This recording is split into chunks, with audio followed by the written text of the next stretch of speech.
A tu taller que viene, señor Ernie Brienza. Lo recibimos con este aplauso. Gracias, gracias. ¿Puedo hacer una cosa? No, estamos aplaudiendo a Brienza. Aplaudí. Este es mi momento. Ahora Sí. que aparte no la presenté, apareció Brienza, estaba en la columna, después me di cuenta tarde y ya no pude.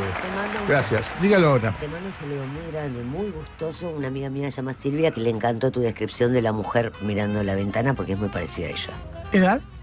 No, bueno. Te hagas el pistola porque 50 años, se pero paga está en la vida. 0 ¿eh? kilómetros. Está muy No bien. se paga en la otra vida esto. Se paga en esta. No, igual no, ya me porto bien. No sé si vos crees en la trascendencia, pero no importa la trascendencia.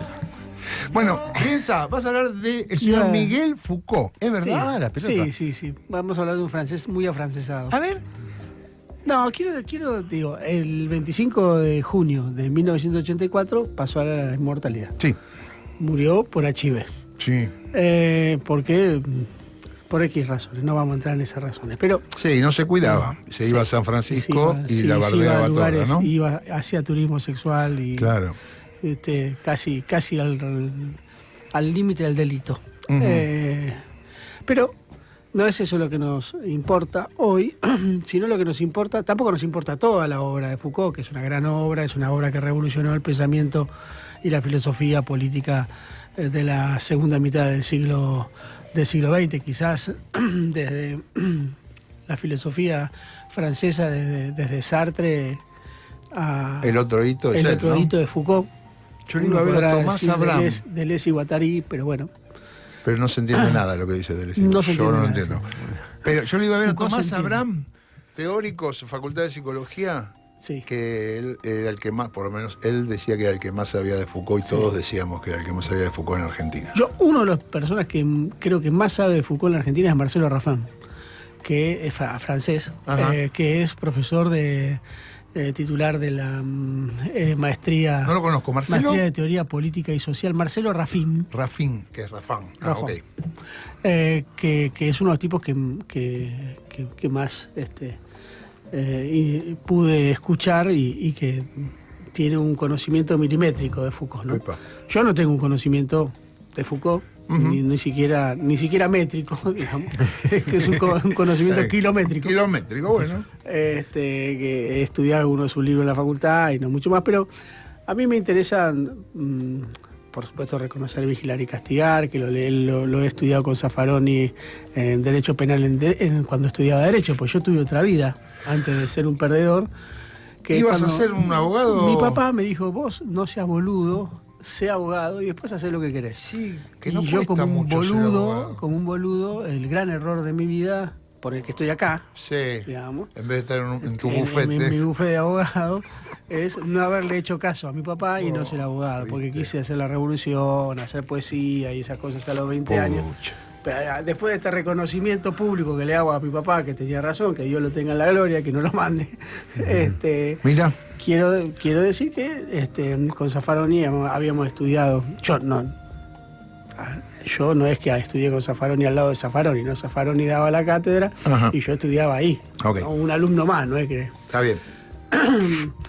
Y después en la facultad de la Universidad de Buenos Aires, en Ciencia Política y en Sociología, se trabaja mucho Foucault. ¿Y qué título de Foucault querés agarrar? A mí me gusta mucho un concepto de Foucault, que Foucault trabaja en el gobierno de sí y de los otros, que es el concepto de parresía. Ajá. ¿Lo conoces? Sí. Sí. Y porque sí. Porque a veces me agarra. Y claro. Y después me arrepiento. Y porque me parece que es interesante. El parresiastés. Lo que me parece interesante es cómo el sistema político ha abandonado ese concepto de parresía o ese concepto del decir veraz. ¿Qué es la parresía? La parresía es el decir veraz, el decir de verdad. ¿Y qué significa decir la verdad? No significa decir hoy hay sol. Esa es una verdad que no compromete a nadie, que no significa nada, que no produce absolutamente ninguna acción. Sino que el decir veraz es un decir de alguien que se compromete con esa verdad, que la dice frente al poder y que además paga los costos de decir esa verdad. Sí. ¿No? Entonces, la gran pregunta es, ¿cuál fue el último parresista en la Argentina? Yo lo tengo. ¿Quién? Cristina Fernández de Kirchner. Cristina Elizabeth. ¿Lo fue o lo es? Y no, para mí lo es, porque después no apareció nadie más. ¿Y vos pensás que Milei no lo fue? Estaba por decir Milei yo. Esa es la gran pregunta, porque la parresía no tiene que ver con que sea verdad, sino con que vos estés convencido de que sea verdad.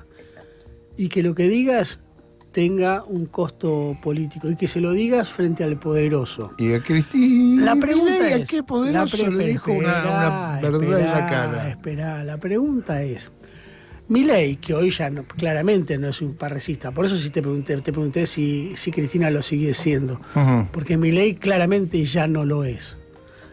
Hoy Milei claramente es un hipócrita más. No solamente de la política, sino del sistema filosófico y del sistema político argentino, que es algo más importante que la política. Hoy Milei es lo más casta que hay. Pero cuando Milei se presentó como ese candidatito a decirles al sistema político que el rey estaba desnudo, y cuando hizo campaña, ¿no se comportó como un parresista? Cuando él dice, yo soy el topo que vino a destruir el Estado, frente al Estado, cuando él dice don Chatarrina Roca, ¿no se comporta como un parresista? Porque la hipótesis no es si dice la verdad o no Milei, eso es lo menos interesante del asunto. Lo interesante es si la gente no admira eso de Milei o no admiró eso de Milei. Y la pregunta es, ¿no admiró eso de Cristina? Cuando admiró a Cristina, cuando Sí. comprendió que Cristina era una figura pública que valía la pena sostener. Y la pregunta es, ¿en qué momento Milei dejó de ser un parresista? Y la otra pregunta es, ¿Cristina sigue siendo una parresista? Yo comparto con vos esta idea de que Cristina tiene mucho de parresista. Sí. La pregunta que uno tiene que hacerse es, ¿cuánto de parresista tienen los medios de comunicación y los periodistas? ¿Qué periodista es hoy un parresista? Y digo esto porque un parresista es aquel que un periodista tendría que ser el más parresista de todos, por llamarlo de alguna manera, sí, ¿no? sí. Sin embargo, ¿qué periodista es parresista hoy? Bueno, ahí no recuerdo ninguno. Por lo pronto, todos los A que lo mejor estoy siendo todos los que injusto, tienen pero un lugar de poder ya no lo son. Porque en algún punto tener un lugar de poder, el lugar del parresista es el del que no tiene poder, no es Sócrates condenado a tomar la cicuta y seguir diciendo la verdad, ¿no? Preferir seguir diciendo la verdad. Y vos decís que una vez que tenés el poder ya no podés ofender al poder, porque tenés el poder quiere decir que ya te dejaron entrar. No, ya dejaste, claro, ya En no algún decís momento más, dejaste de ser parresista. En un momento Claro. decís, ya no decís más. Pero el ¿no rey será está que desnudo. aquellos parricistas, como el sistema los expulsa, no los podemos ver, ni escuchar, ni oír? No, claro, por eso. Sí. Digo, O sea, el costo es ese. el costo es este. Ahora, Foucault lo que dice que es algo interesante. No se puede pensar la democracia sin la parresía. Y hay algo cierto ahí. ¿Estamos discutiendo verdades? ¿Estamos jugándonos por verdades los argentinos? ¿El sistema político argentino, los políticos argentinos, están jugándose por verdades o están jugándose por porotos? Cuando Milei aparecía enojado, cuando Milei aparece auténtico, para mí ahí es donde Milei ganaba. Por supuesto, hoy no, ¿eh? No, pero Hoy es verdad ya que estoy de no. acuerdo. Había un Milei que lo maltrataba a Toto Caputo y hablaba mal del Fondo Monetario. O sea, Sí, había otro. era socialista el Fondo era Monetario, otro- básicamente. Claro, era un Sí. Milei Sí. que decía otras cosas. Él decía que venía a romper el status quo. O sea, así lo decía, así, ¿eh? Sí, claro. Sí, por eso. Sí. Se convirtió en el statu quo, Y ¿no? sí. Sí. Uf. Hablaba de los empresarios, de los empresarios. Claro. Le decía empresarios Los- porque hacían contratos sigue con el hablando, Estado. y sigue hablando todavía eso. Sí. Y a mí me parece que es donde Milei, de alguna manera, recupera cierta legitimidad. ¿No? Cuando se pelea con Roca y les dice empresarios, o cuando se pelea con Clarín, ahí recupera cierta legitimidad. Ahí se vuelve de vuelta ese parresista, digamos, medio a la Violeta. Compadrito a la Violeta, Pero un parresista a la Violeta. Y el ¿no? contraste con la teoría y el relato, con lo que hace en su gobierno, ¿le saca ese estatus o no? Porque Sí, ahora claro. hay empresario, el de Tecnópolis con la Por hermana y qué sé yo, entra en la categoría de empresauro. Digo, hay una definición que del parrecista que es, digamos, tiene que estar enfrentado al poder. Si vos ya sos parte del poder, ya dejás de ser un parrecista. En todo caso, sos otra cosa. Decís la verdad del poder, ¿no? Lo cual no significa una contradicción en sí misma, porque el poder dice la verdad. ¿Tiene el poder la capacidad de decir la verdad o solamente tiene la capacidad de imponer una verdad, ¿no? Que son otras cosas. Una cosa es imponer lo que debe ser verdad para el resto a decir lo que es la verdad frente a la imposición de un poder. Ahora, la parresía, te discuto Volvamos. entonces la definición, Discutamos. porque, y tengo un ejemplo porque me acordé de una cosa. La parresía siempre tiene que confrontar al poder. No es una verdad incómoda, no es una verdad... Es una verdad incómoda para quién. Nunca puede ser descendente. Nunca incómoda. puede ser... Te pongo el ejemplo. Por ejemplo, si vos decís algo sobre los pobres, en contra de los pobres, Sí. no haces parresías, porque en realidad no te cuesta nada, al contrario. Yo una vuelta dije que no todos los trabajadores eran buenas personas. Es que en realidad no estabas hablando mal de los trabajadores, ahí estabas hablando mal de los discursos del poder sobre los trabajadores. Ok. No, pero tengo el ejemplo, Perdóname no es, que el me ponga ejemplo no es ese. psicoanalista. Néstor Carlos Kirchner, Sí, en 678. sí. Viene y Barone le empieza, se lo van a acordar todos. Barone le pregunta, pero estaba arredrado en el Banco Central. Sí. Y sí, estaba arredrado. ¿Quién quería que pusiera? Al flaco Kunkel, Sí. dice Néstor. Eso no Mi fue. amigo Carlos Kunkel. Eso no fue parresía. Decir una verdad que rompe la hipocresía. Que... Rompe la hipocresía, pero además porque está señalando al poder real. Ujú. El kirchnerismo lo que hizo para poder seguir siendo parrecista, lo que hizo fue quitarse el saco del poder y dárselo a los poderes reales.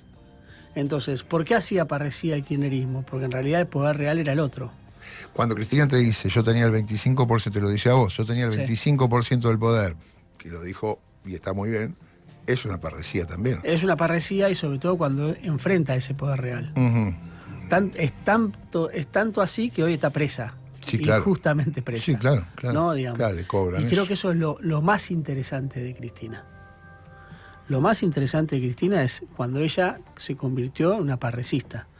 Ahora, la pregunta es, ¿dejó ella de serlo? Yo creo que solamente... no. Yo creo que su regreso solamente puede ser de la mano de la parresía. No puede haber otro regreso de Cristina. Si Cristina sigue diciendo algunas cosas consabidas como el gobierno de Alberto Sí. no fue el mío, digamos, Sí, ese sí, tipo sí. de cosas que son más del discurso, del decir de la política, Ujú. del decir de yo me salvo, me parece que ahí pierde potencia política. Lo que la mayoría admiraba de Cristina era justamente esa posibilidad de decir Yo te- lo que había que decir, Yo me asustaba. contra quién había que decir. Cristina me hacía asustar. Cuando se iba a la ONU y le decía a los tipos que lo tenía al lado, le decía, ustedes son todos unos putos, unos tramposos. Era tremenda. Porque después de todo, el parrecista, ¿a qué le pone voz?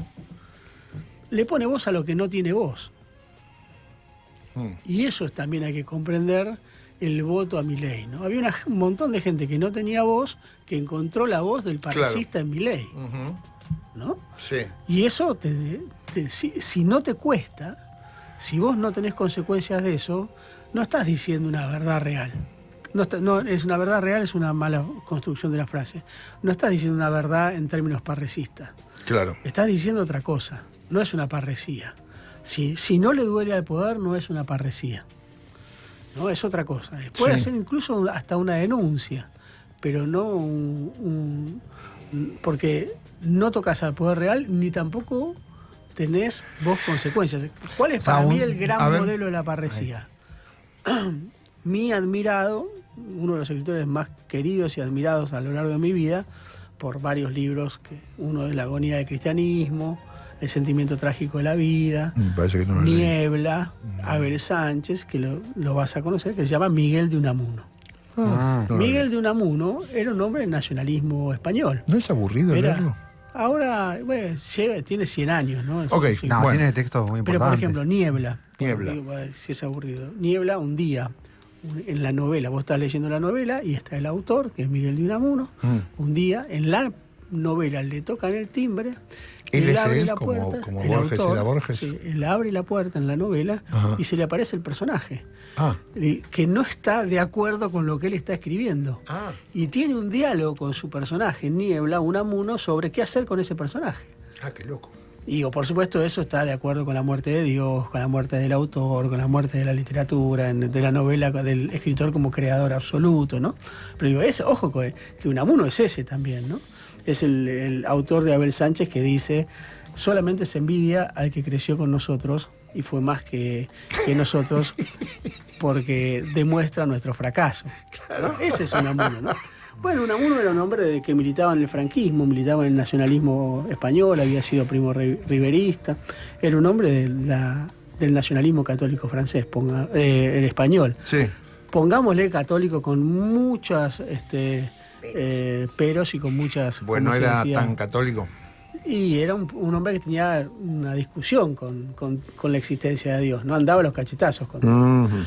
Se produce la inauguración de un acto político en la Universidad de Salamanca, él era rector de Salamanca, y aparece Millán de Astray, que es un general que había perdido sus manos en la guerra. Estaba Franco, estaba la mujer de Franco, y comienza a gritar abajo del mundo las ideas, viva la muerte.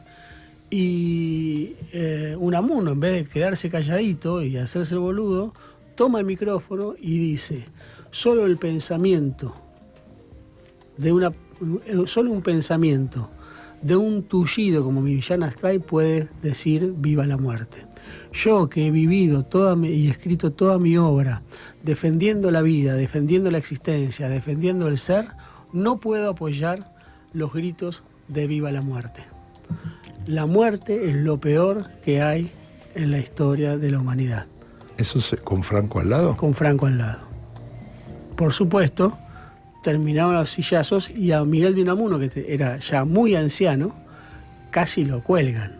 Igual, a pesar de su ancianidad. De su ancianidad y a pesar de haber sido nacionalista. ¿Por qué? Porque se atrevió a decirles la verdad. Les dice, ustedes venceréis, pero no convenceréis. Él, que había apoyado al franquismo, les dice, ustedes solamente son la fuerza, no son la razón. Castrados, aparte de eso. Les dice tullido. Tullido, pero es castrado. ¿Qué es lo que Franco incluso estaba enojado con lo que había dicho? Lo salvó, que no lo lincharan a Unamuno, la mujer de Franco, que lo ayudó a escapar. Es un hecho. Unamuno murió a las pocas semanas. No soportó ese episodio. Mirá. Pero eso para mí es el ejemplo más perfecto de la parresía, ¿no? Un hombre que frente a sus convicciones dice, esto no es así, y desafío al poder real en la cara, y aunque me cueste la vida, ¿no? Bueno, con la complejidad, además de que no era un republicano bardeando a Franco. No era un republicano, claro. No era un hombre de izquierda, claro. No era un hombre de cristianismo encima nacional. Se comporta mal con los suyos. Sí, por Les eso. dice una verdad a los suyos. Por eso, digo. Yo creo que... ¿Por eso? ¿Por qué me dice por eso con ojitos pícaros? No, porque me parece que un parresista... ¿Estás pensando en las parresías peronistas? No, creo que un parresista no puede tener ese tipo de silencios. Un parresista no puede tener silencio sobre sus propias miserias. La pregunta es, ¿qué relación hay entre el parresismo y el cinismo, ¿no? El cinismo entendido como el mostrar las propias miserias para denunciar las miserias de los demás. El cinismo, sí, mal entendido, es el tipo que se caga de risa. El gastador de las miserias ajenas, sí, ¿no? El que hace chistes que otros no se animarían a hacer, sí, pero que en realidad la denuncia no está sobre sí misma, sino sobre el otro. Los verdaderos cínicos, los griegos, Diógenes, por ejemplo, eran los que hacían sus cosas en las calles, como los perros.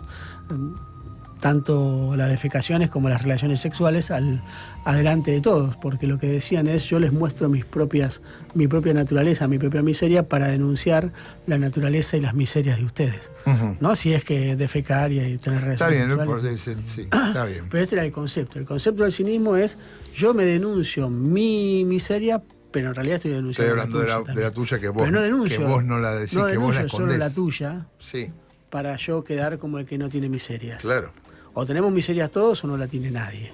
Eso sería el pensamiento cínico a priori. Lo que uno podría decir del parrecista es, bueno, hay algo de cierto en esa lógica de que decir la verdad más allá de toda consecuencia tiene yo diría, una lógica cínica. Por supuesto, el parrecista, al decir la verdad, se convierte en alguien que no habla de su propia miseria. Es otro el mecanismo de denuncia. Ahora, si vos haces parresía de vos mismo, digamos, ¿te convertís en un cínico o no? Si un peronista hace parresía del peronismo, Sí. ¿se convierte en un cínico o no? Digamos, bueno, a mí me parece que habría que repensar los términos en los cuales pensamos el cinismo o pensamos la parresía. Ahí en el ejemplo de gran Néstor problema de la Redrado política, hay algo de ahí cínico. aparece, Claro, hay un Néstor hay. cínico. Sí. En el Perón, cuando dice con la frase que yo digo siempre, los hombres son buenos, pero son buenos, si los vigilás son mejores, Hay un cínico. yo te estoy vigilando. Hay un Sí. cínico. El peronismo tiene estas lógicas de cinismo, de pensar en los desatinos propios, ¿no? Que la otra fuerza No. política no las tiene. No, tiene. Digamos, la pregunta es, ¿cuál es el verdadero enemigo de la política? ¿Cuál es el verdadero enemigo de las mayorías? La hipocresía. Y yo creo que a partir de ahora, quien ejerza el derecho al decir veraz es aquel que puede construir una relación diferente con las mayorías. Mientras se siga hablando en la lengua muerta de la política, estamos complicados. Digo, la muerte de esta columna sobre la muerte de Foucault nos tiene que ayudar a pensar, por lo menos, de qué manera recuperamos el decir veraz en la política argentina. Un aplauso para Briesa, me encantó. Sí. A ver si decir la verdad, capaz que sirva para algo, sería. Capaz. Ya venimos. No son amigos del campeón, porque ellos son los campeones. Son tus amigos de la radio.